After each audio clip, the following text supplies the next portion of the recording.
আগে বলো তোমাদের কার কার বাড়ি বাগেরহাটে? বাগেরহাটের ঐতিহ্যবাহী হাঁসের মাংস আর সিয়াই পিঠা সেই স্বাদ। হঠাৎ করে আমার বান্ধবী জোর করে বলল আমাদের বাসায় চলো, যেতাম না, কিন্তু ওর ছেলে মিম্মি আমাকে জোর করে বলে, মিম্মি ও মিম্মি একবার চলো না। আমার মিম্মি আমাকে কিছু বললে আমি না বলতে পারি না, তাই ফাইনালি ওদের বাসায় চলেই গেলাম।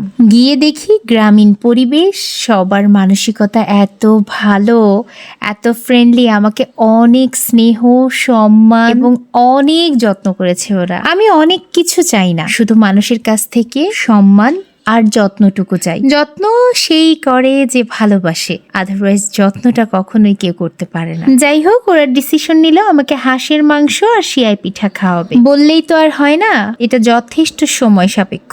প্রথমে চালের গুঁড়া করলো, তারপর দুটো হাঁস কিনে এনে ওরা সুন্দর করে প্রসেসিং করলো। আমি তো এসব কিছুই পারি না।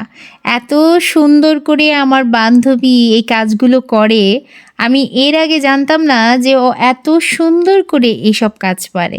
ও সকালবেলা আমাকে ওর হাতের আলু ভাজি চুলায় ভাজি করছে। মানে চুলার রান্না যে এত সুস্বাদু হয়, না খেলে আসলে জানতামই না। হাঁসের মাংস রান্না করতে পেঁয়াজ, রসুন, ধনিয়া, জিরা এসব রেডি করছিল। আন্টি অনেক অসুস্থ, তারপরেও আমার জন্য ভালোবেসে যত্নের সাথে একা একা নিজে নিজে শিলপাটায় বাটলো। তারপর মাটির চুলায় উনি হাঁসের মাংস রান্না করলো। আমি আন্টিকে যে কি বলবো আমি এখানে প্রকাশ করতে পারছি না, তবে একদম মায়ের মতো করে যত্ন করে উনি আমাকে ভালোবেসে নিজের হাতে রান্না খাইয়েছেন। আন্টির রান্না যে এত চমৎকার, এত টেস্টি, তার উপর আবার মাটির চুলায় রান্না, স্বাদই অন্যরকম হয়। তারপর চালের গুঁড়া সিদ্ধ করলো। সিদ্ধ করার পর শুরু হলো আসল মজা। এটা যে এত কষ্টসাধ্য নিজের চোখে না দেখতে পারলে বিশ্বাসই করতে পারতাম না। বাড়ির ছোট মেয়ে আর ছোট জামাই, তাদের দাওয়াত করা হয়েছে, তোমরাও চলে আসো,